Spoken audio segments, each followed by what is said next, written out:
இரட்சகராகிய இயேசு கிறிஸ்துவின் நாமத்தினாலே உங்களுக்கு என்னோட அன்பின் வாழ்த்துக்கள். இன்றைய நாளின் தியானத்துக்காக தேர்ந்து கொள்ளப்பட்ட வேத வசனம் அப்போஸ்தலர் நடபடிகள் 20வது அதிகாரம் 20வது வசனம்.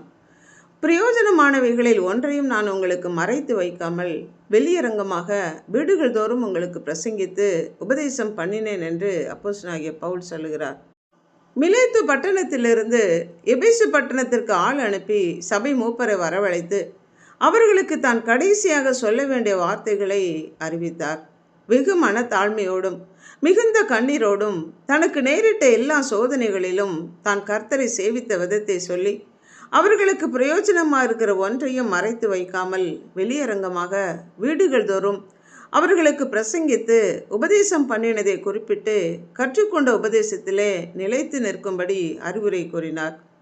புறஜாதிகளுக்கு அப்போஸ்தலனாக அழைக்கப்பட்ட பவுல் ஆண்டவரை அறியாத மக்கள் ஒவ்வொருவருக்கும் சத்தியத்தை அறிவிக்கும்படி உபத்திரவங்களை பொருட்படுத்தாமல் கிறிஸ்து எனக்கு ஜீவன், சாவு எனக்கு ஆதாயம் என்று சொல்லி வழியும் சத்தியமும் ஜீவனுமாய் இருக்கிற ஆண்டவராகிய இயேசு கிறிஸ்துவை அறிவிக்காவிட்டால் தனக்கு ஐயோ என்று கருதி தேவன் தனக்கு கொடுத்த அந்த பரம அழைப்பிலே உறுதியாய் நிலைத்திருந்தார்.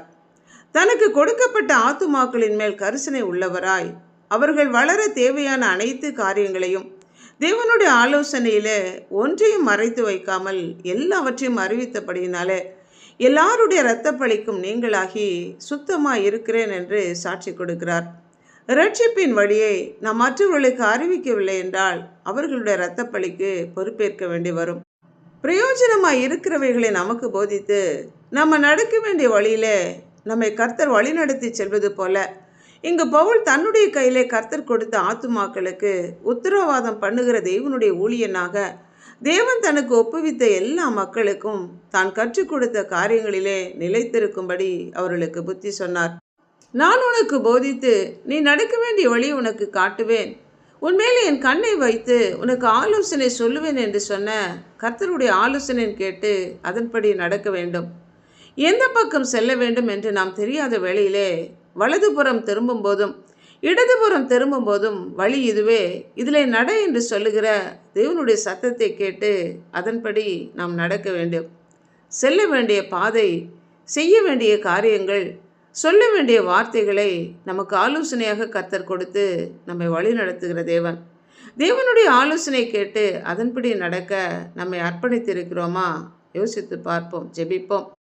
இரக்கமும் அன்பும் உள்ள பரமபிதாவே, பிரயோஜனமானவைகளை எங்களுக்கு போதித்து வழிநடத்துகிறவரே, நாங்கள் நடக்க வேண்டிய வழி, செய்ய வேண்டிய காரியங்கள், சொல்ல வேண்டிய வார்த்தைகள் இவைகள் யாவையும் எங்களுக்கு சொல்லி வழிநடத்தும்படிக்காக எங்களை அர்ப்பணித்து ஜெபிக்கிறோம்.